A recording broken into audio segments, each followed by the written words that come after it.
Well, first of all, your bottom line is you are in business to make money. If you are not using your talent efficiently, effectively allowing people to grow and not having internal glass ceilings, then you are limiting your success. Learning to swim is about learning from others. Be the author of your own story, not a character in somebody else's story. Get inspired by others to take action. Learn how to set goals to exceed your own expectations. So often the answer that you are looking for is right in front of you. On Learning to Swim, we highlight those answers through storytelling. Good morning and welcome. We've got Reginald Grant with us on Learning to Swim today, and I didn't mean to cut you off there, but how are you doing this morning? I am exceptional as always. Today is the best day of my life. I love your positivity. I wanted to start and just jump in on the Learning to Swim questions, which you have not been prepped on. So we heard a little bit about your background, and I would love to ask you what resilience means to you. Resilience, the ability to continue to drive forward regardless of the circumstances, the obstacles, the challenges of life. Without, as I said to my aunt who's 80 years old recently, you can feel the pain, you can feel the pleasure. So, enjoy the trip. The journey is an adventure, and resilience is just continue to drive forward, to grind along, to overcome the obstacles, to take the obstacles as challenges, to move forward, and failure is part of the steps to success. Well said. Well said. And then what does failure look like to you? Failure means you quit.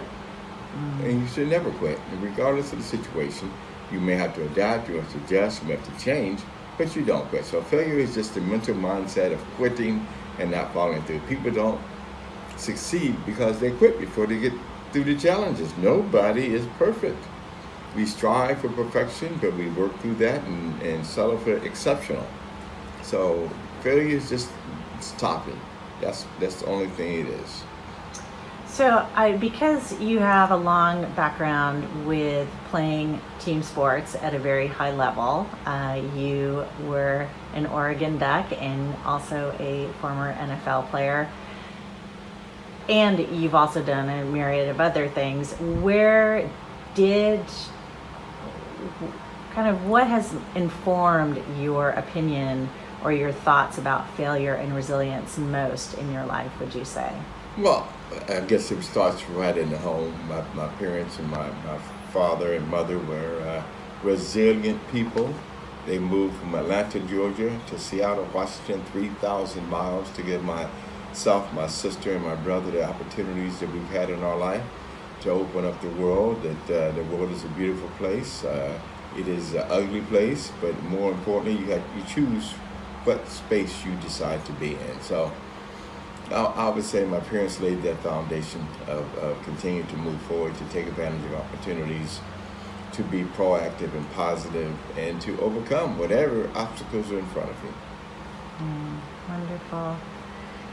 So I personally feel like bringing our whole selves to each situation is kind of a one way to exceed and excel in any situation. And one of the things that I talk about a lot is being creative, and not so much creative in the artistic sense, but creative in the problem solving sense.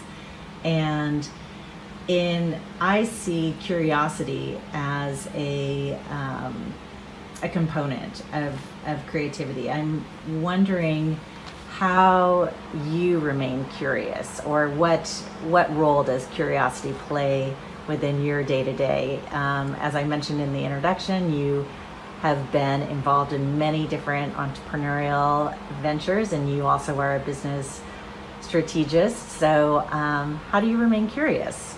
Well, again, learning is everything. Knowledge is the power. The mind is the most powerful vehicle, vessel, item on the planet, right? Intellectual property is the most valuable commodity, and especially in today's time. So it's always about learning to grow, be a sponge, to absorb things around you. Even when I was teaching for 17 years, I learned things from those 12, 13, 14, 15, 16, 17-year-olds more than I taught them. So just being open to receive the information, to receive the knowledge, to receive the power and wisdom of other people. And it's always about improving oneself and growing, no matter, even at my old age now, I still want to grow. I read an hour, at least an hour a day, try to absorb new information, try to be on point, to be aware of what's going on in the world. So my opinion is informed by knowledge. So we know that only 3% of people actually buy books, but the bottom line is intellectual property and knowledge are the power of today. Yeah, very much so. Well, you mentioned reading, and I'm always curious to know, speaking of curiosity, what one of your favorite stories growing up was. And it could be a story perhaps that was read to you or shared to you, or a book that you read as a young person. Well, one of the impactful books was Richard Wright's The Spook Who Sat by the Door, which is insight to an African American that was a positive person that actually got into the FBI and became that person that broke down barriers. So I believed in breaking down barriers my whole life. I've been a person that just didn't ask for forgiveness, not for permission. I remember owning a little tax service in Oceanside, California. After I had spent a tour in the Marine Corps, I had started a little tax service, and one of my associates and friends said, they're not going to let you open no tax service downtown Oceanside across from City Hall and police chiefs and all that. And I go, I didn't ask for permission, I just did it. And that's the beauty of America, with all its bumps and pimples and warts. We are still the greatest place in the world, the greatest place for opportunities. You can go out and do whatever it is you desire to do with perseverance, determination, focus, and a little hard work.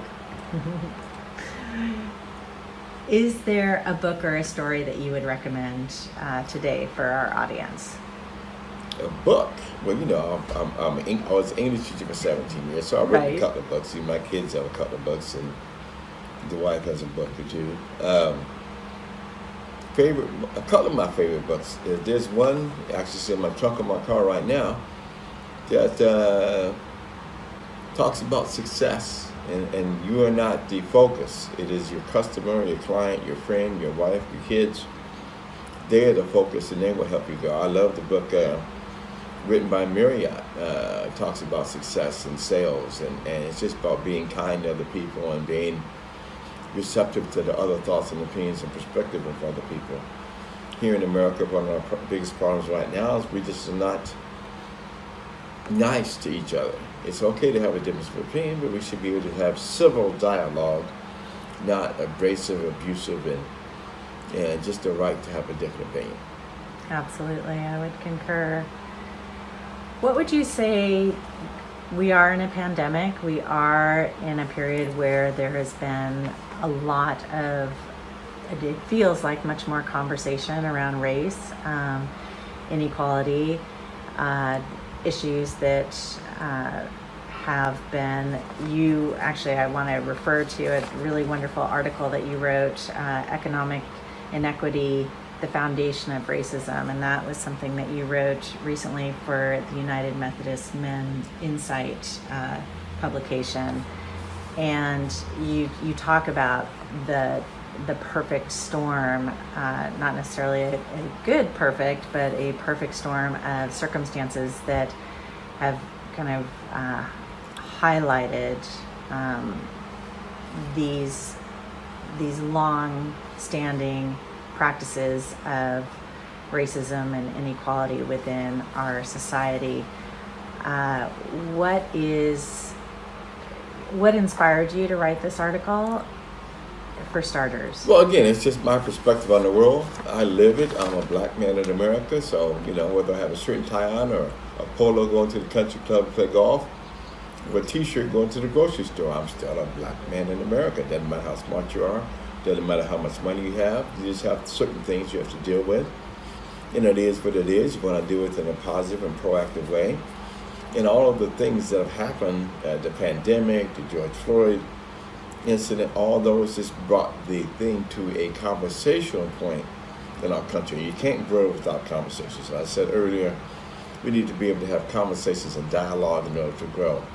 Again, with all of our problems, issues, and concerns in America, we are still the greatest place on the earth with the greatest amount of opportunities. I'm just a poor black boy from Greenbrier Projects in Atlanta, Georgia, and High Point Projects in Seattle, Washington, that has had the opportunity to visit every major city in the United States of America.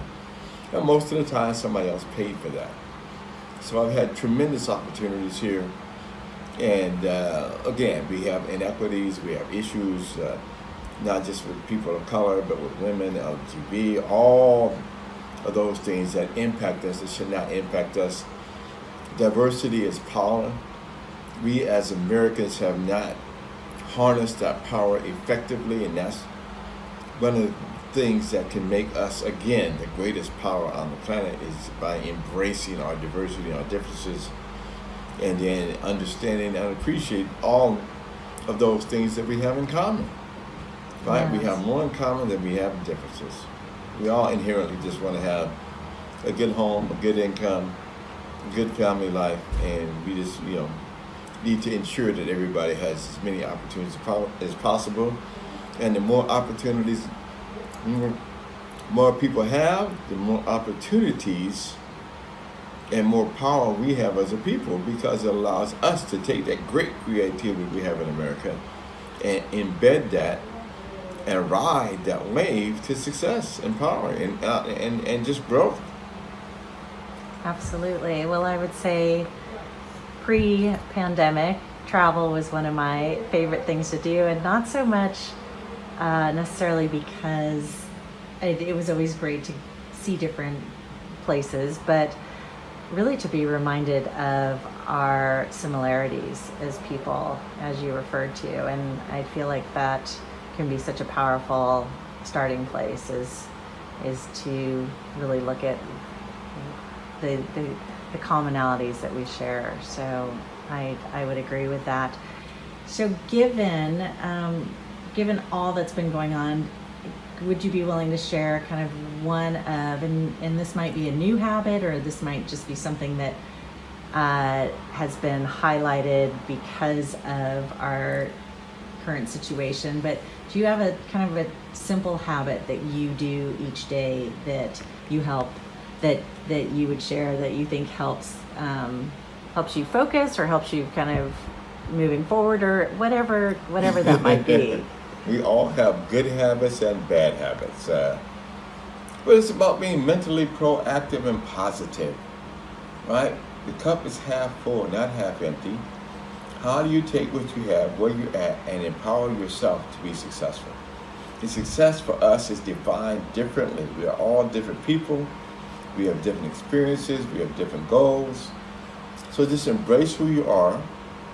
Enjoy the moment. Today is cast the best day of your life. At least my life. Mm-hmm. Yesterday's a canceled check I can never retrieve. Tomorrow's a promissory note I may never collect. Today is cast the best day of my life. I love that. So, what would be one word to describe your professional journey? Change. Adapt. Adaptability.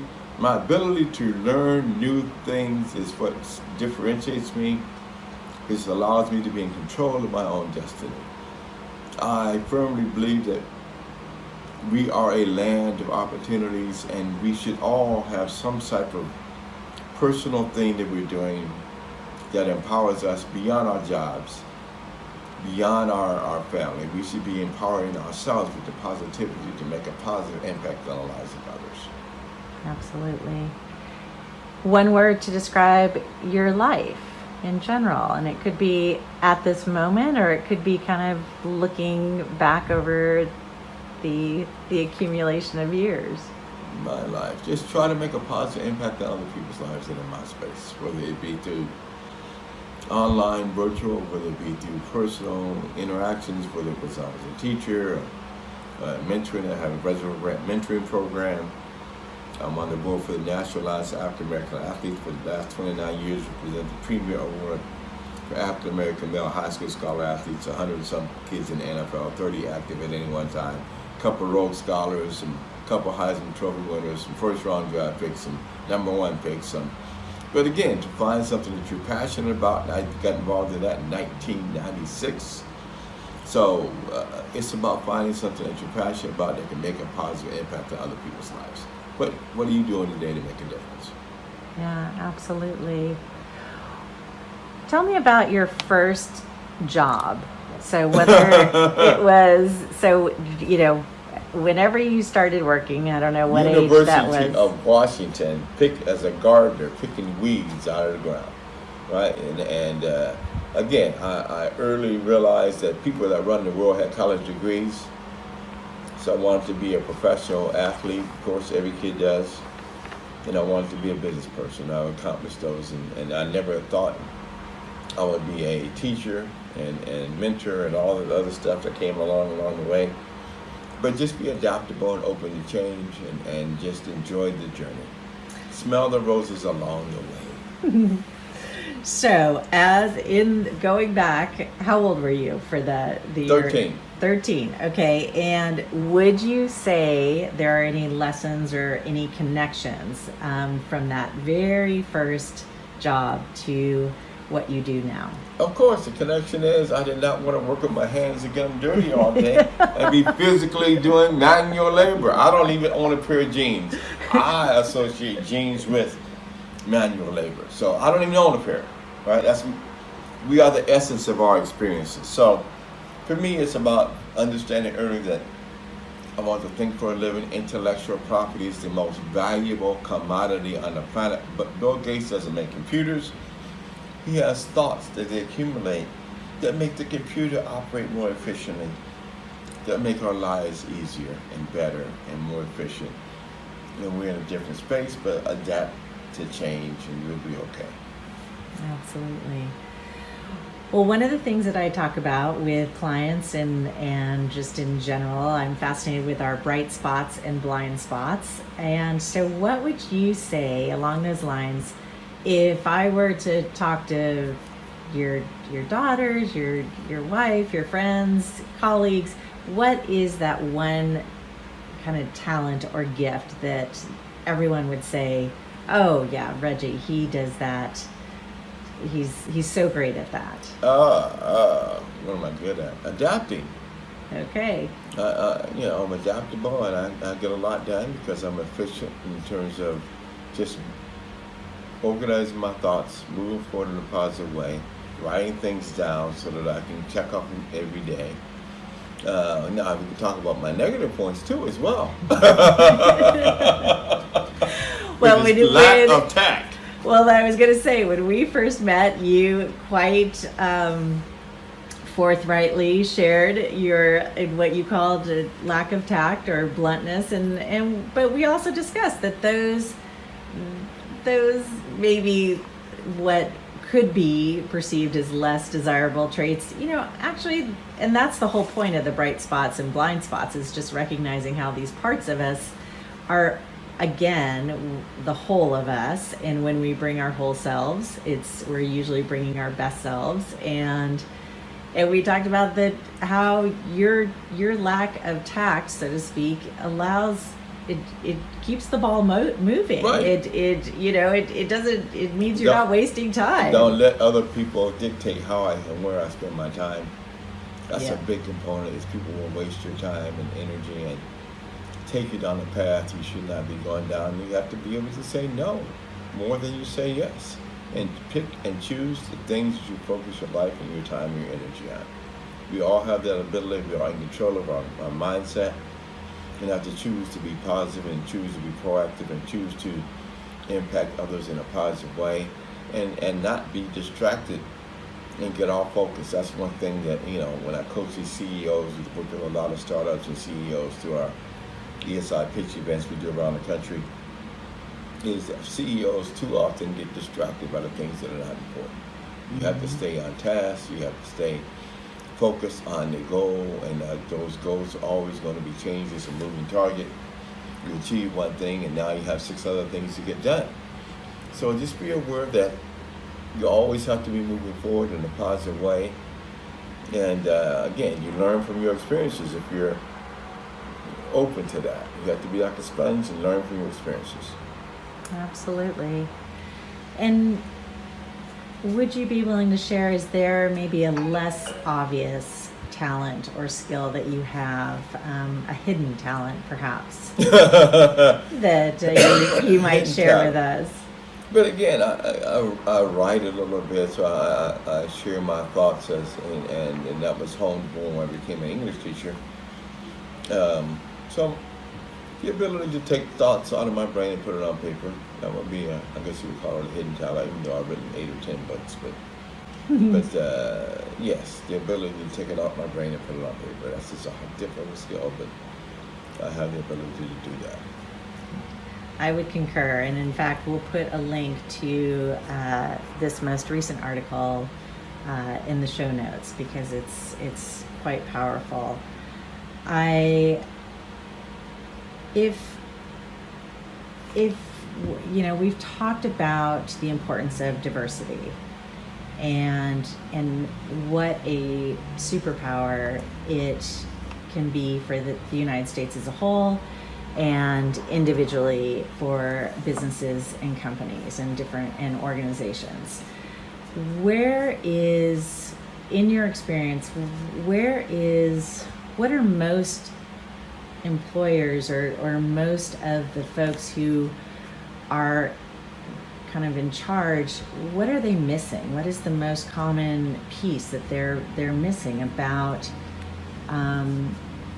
this, the diversity question? Understanding that they have personal biases and not let their biases cloud the opportunities and cloud the use of talent within the organizations. There is so much wasted talent within most organizations. That's why they're not efficient or as profitable as they can be. And the statistical data bears that out, whether you go to Entrepreneur Magazine or Forbes Magazine. There's many articles related to the fact that we have a much more diverse group that's servicing or being put together as a team. They have more success to make more profit. The world is a diverse place. If you don't have a diverse group, then you can't have a diverse voice. You can't understand the different strata and differences of different cultures, subcultures within our country. Because we have hundreds of different groups of people here that all come from different backgrounds, and we are all impacted by our own individual subcultures and how we adapt and adjust to the mainstream culture. The mainstream culture is all of us, but we are a sum of our pieces, not just one big piece. And where do you think, is it in the, I guess, so it occurs to me that there are issues within how we hire people. There are issues within how people are evaluated and promoted once they are part of an organization. I think that also, people can get, they can be hired for a certain position and their skill set, they probably have a skill set that goes beyond the narrow job description that they were hired for. Is it a lack of professional development? Is it, people pay a lot of lip service to mentoring programs, but I don't know that sometimes it seems like it's a lot of talk and not necessarily a working structure that's within an organization. Is there, if you had to tackle one of those in terms of increasing diversity and equity and inclusion within organizations or companies, where do you start? Well, first of all, your bottom line is you are in business to make money. If you are not using your talent efficiently, effectively allowing people to grow and not having internal glass ceilings, then you are limiting your success. I was just talking today about a company that the owners are just siphoning off all the profits from the company by taking exorbitant salaries for the management team. But they're not leaving that money so that they can grow. It's just the same thing with talent. Companies too often talk about training and diversity and all that, but it's lip service. So they're actually hurting their bottom line by not allowing the creativity internally. And it's about creating a culture of inclusion, a culture of success, a culture of empowerment, a culture of allowing people to use their talents in ways that inherently we all have biases, but you have to try to create a system that minimizes personal biases and allows for the growth of your internal employees so that they can add value that you never thought about.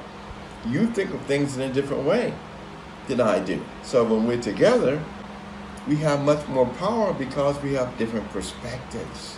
So we can add value because of those different perspectives, and the conversations we can have can be more effective and target the ability of our company to be more profitable. Well said. Well, we're just about to wrap up. We are going to take a quick tour of your facility, but what is the one question you wish I had asked you?